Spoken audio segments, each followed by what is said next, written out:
Hi guys, it's Alani. Welcome back to Gym Girls Unfiltered. Hey guys, it's Caroline. Welcome back. And this is week 2 and an episode you absolutely do not want to miss out on. Hey guys, it's Kate. If you haven't watched last week's video or pod, go ahead and watch it now. We talked about the pod, why we started it, and kind of what you can expect from us. And we're all about de-influencing skinny and embracing strong.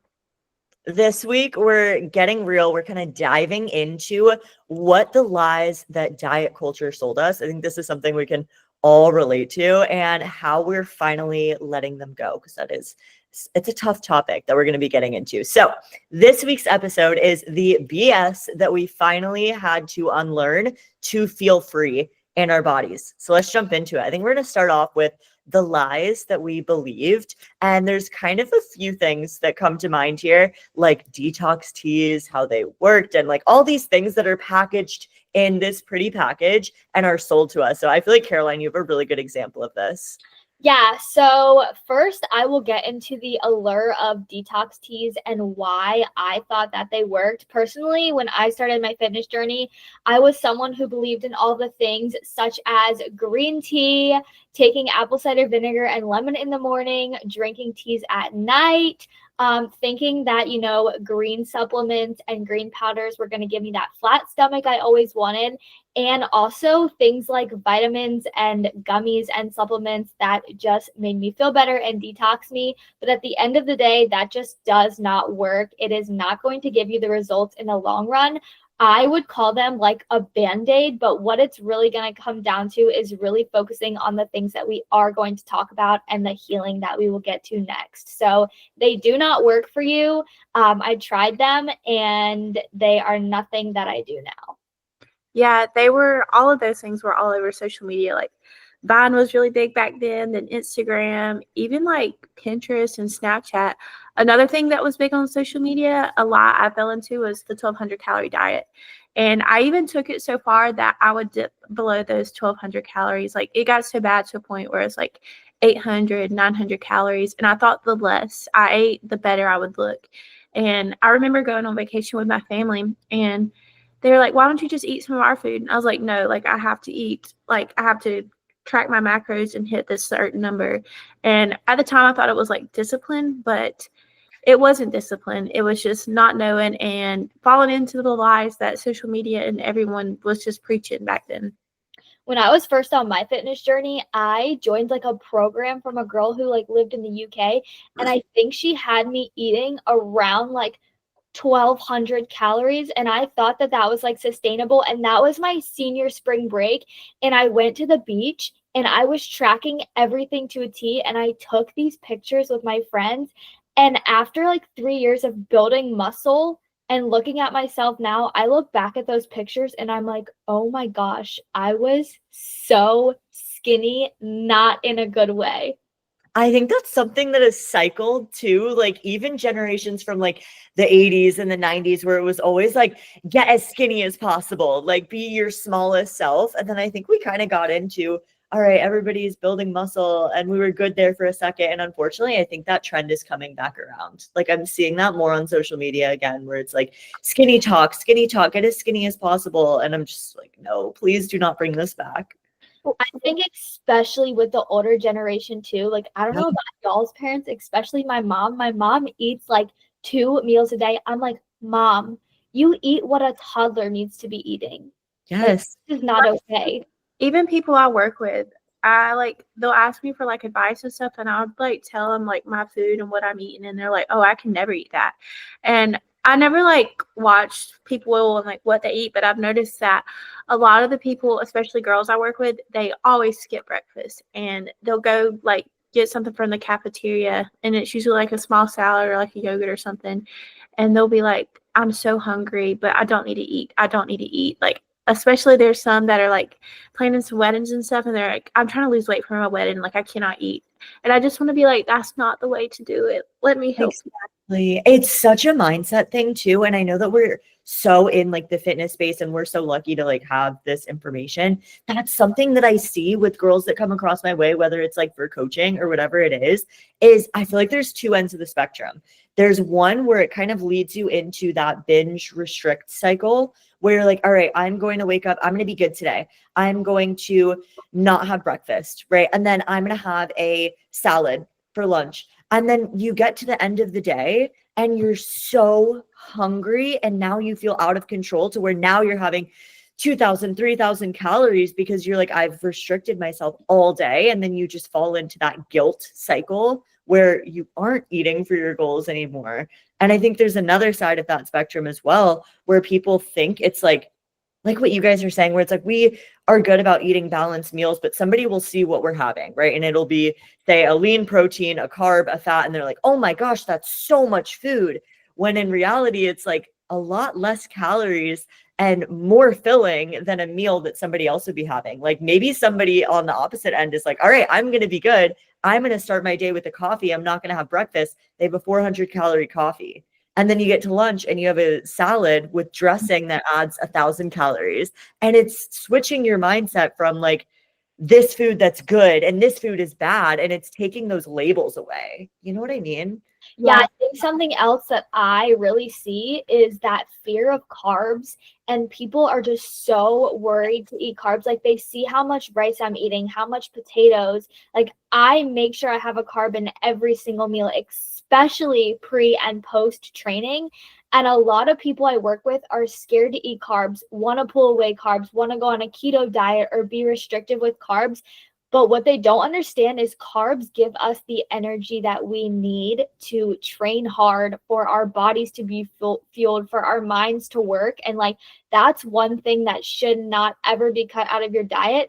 But even more so now, I feel like, especially in the past few months, it's not even just the fear of carbs. It's like protein, like seeing protein on everything. And I need to eat protein in every single meal. And it's like, you do need to focus on eating protein in every single meal, but there is an overeating of protein too. And like, I think people are pushing, like just trying to put their meals and surround it with protein. And it's like, you also need to add in that carb and that healthy fat and have a good balanced meal. I think that's so true too. It comes back to what we were talking about before, where it's marketing things in a pretty package. Like they know what they're doing. They're putting high protein on something and it's going to have 11 grams of protein in it. It's going to be a highly processed protein, right? And it's like getting back to, all right, how do you structure your meals and how are you actually going to feel good? And I think a lot of times they'll slap that label on there of high protein, and then people think, oh, this is healthy, right? This is good for me because of this. And it comes back to, all right, is this a marketing tactic or is this how I actually eat for my goals? Well, like a lot of the 1,200 calorie diet, a big damage I saw in that personally, two things. My metabolism slowed way down, and I also wrecked my hormones. And I feel like so many young girls can relate to this, because how many young girls do y'all know, like, they got into the cycle of like restricting their food, eating really low calorie, and then they lost their cycle and their face broke out, their hair started falling out, and then it's hard to get it back. And that's something that really threw me for a loop when I was like 18, 19. And I would go to the doctor and they'd be like, oh no, it's just because you work out. Like it'll come back one day. It took me 3 years to get it back. And like nobody would listen to me. And they're like, here, go on this birth control. And it's almost so normalized by like the healthcare system. And as a nurse, that just infuriates me because it's not healthy. It's not normal. And it's the result of severely under eating and overdoing like your exercise and everything. And I think that we need to like promote the fact that you need to eat to fuel your body and you need to train in a way that you like for your goals, but it doesn't have to be like some crazy low number or some insane amount of cardio, because that's not sustainable and it's not healthy.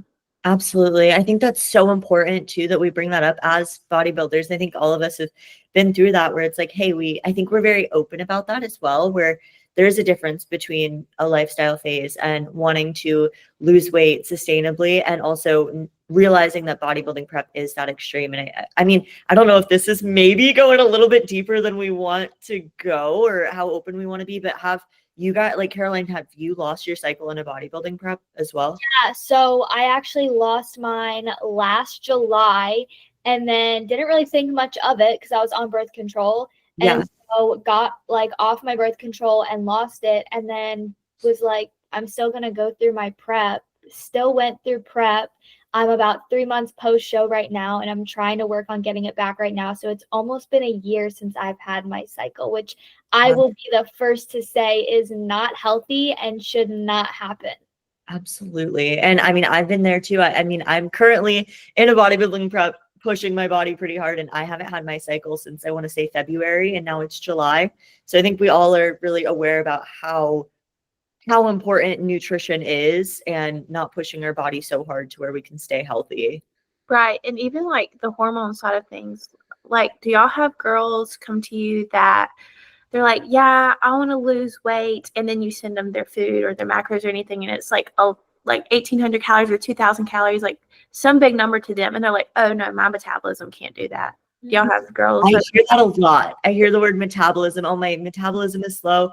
And a lot of times it's like, all right, it's that mental disconnect, like you're saying, Caitlin, where it's a big number to them, but it's like, that's what we need to fuel our body and make us feel good. And it's also about like feeling in balance with that, you know, and knowing that, hey, this is fuel for our training, and finding that sweet spot where you're fueling your body. And even if you are in a cut, right, we're not trying to shrink ourselves. We're not trying to get skinny fat or like just like chase a smaller version of ourselves. We're trying to actually get lean and toned, and that comes from fueling your body the right way. Well, that's another lie too. Like, girls are taught on social media, like, oh, you don't need that much food. Like, you don't need that much. And all these girls post like what I eat in the day. Yeah. 100 calories, 1,300 calories. I posted one the other day and it was like sub 3,000 calories. And some like random guy comment on there. He's like, you don't need that much food. Like, that's not going to help you. You're just going to look like a man. And I'm not one to like confront people, and I just didn't say anything. But it's stuff like that. Like, girls are going to see that and be like, oh, he's right. He knows what he's talking about. Yeah. Yeah. Because we're fortunate enough to have like a good amount of knowledge behind that. Can you imagine, like, if we were super early on in our fitness journey, how that would impact us? I'd be like, oh my gosh, I'm eating way too much. Now I'm going in that cycle of binge, restrict, binge, restrict.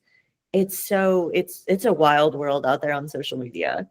Yeah, I think it also comes down to building that consistent routine and doing what works for your body and for you and your goals at that time. Like, not seeing what other people are doing and following it. Like, even for example, right now, like Alani is in prep right now. She is not going to be eating the same, or does not need to eat the same as Kate, who's in her off season, who's building right now.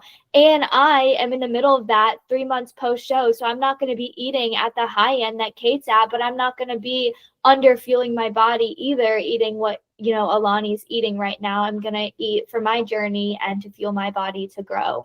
So that is such a great point. And I think people get confused around that too. It's like, your goals are fluid and you're going to be in different phases, in different parts. And that's why it's like, you don't want to be dieting year round. Never. We never want to be spending the entire year in a calorie deficit where we're burning more calories than we're taking in, right? And I think you really hit the nail on the head there. It's like we have different phases. Like, certain times of the year, we're going to be focusing on growing lean muscle and feeling good and all of those things.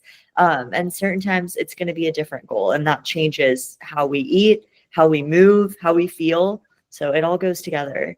I know we talked a lot about nutrition here, like a big mistake with nutrition. But what about like working out and training? What are some things y'all found like at the start of your fitness journey, or like kind of getting into working out? What do you believe versus now?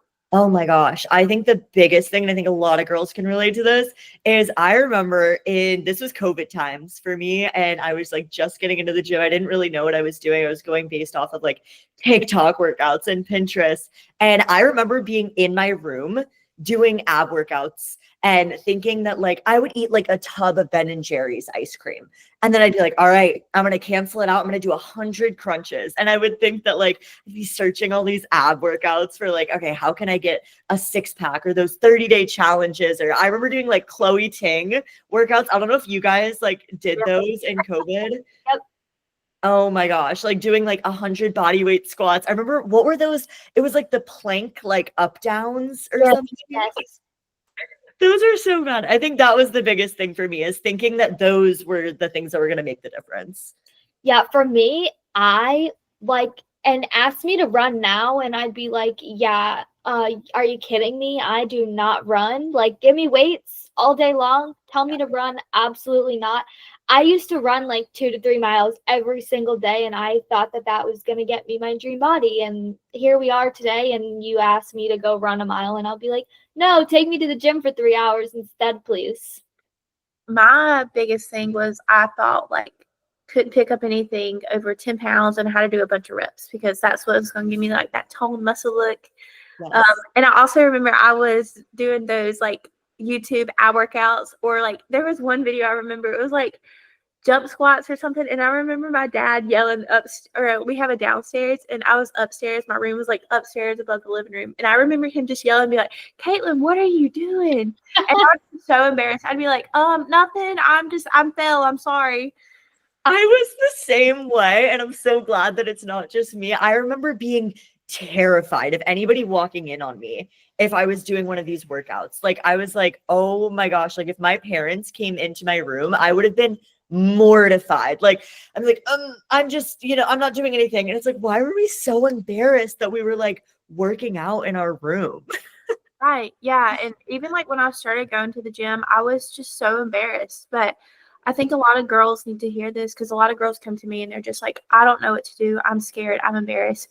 Don't be. That is like the biggest piece of advice I could tell you, is just walk in there, hold your head high, or even heck, look down. Sometimes I like just look down in the gym and I just get it done. No one cares. And just be proud of yourself for getting there and just do the work, because everyone's there to focus on themselves. And don't be scared to lift heavy and go pick up those dumbbells. I think that's the biggest thing. And I think honestly, the more that we can unlearn diet culture, the more empowered that you're always going to feel as you move through in this journey, So I think that's like the biggest shift that we can make. Absolutely. Yeah, I agree. I really want to know, like, you guys that are listening, if there's any other lies that you believed in, and kind of give us like a rundown on what they were. You can DM us or anything. We'd love to chat to you guys about it. And especially if you're still struggling with that, like, you could DM our podcast Instagram, or you could DM us individually. Like, I'm always open just to help and talk about anything with you girls, because I seriously just love everything about this sport and this lifestyle. Yeah, we all went through it, so we're here to talk about it too and give you the open reel and be honest.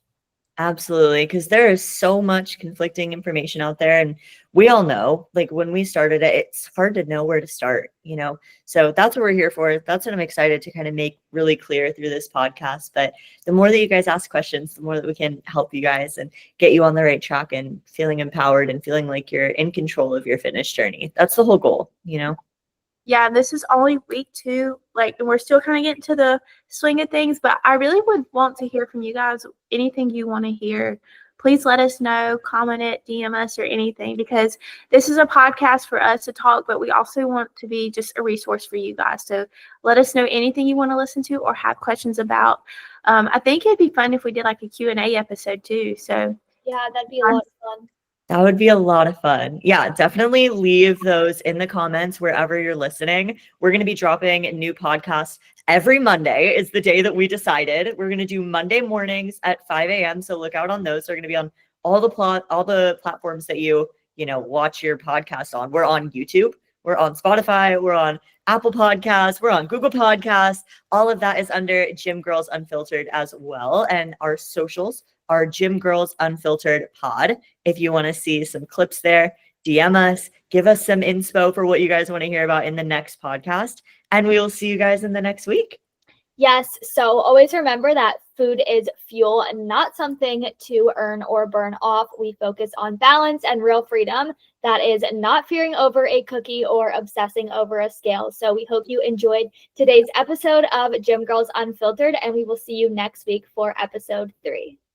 Bye, everybody. Bye. Bye.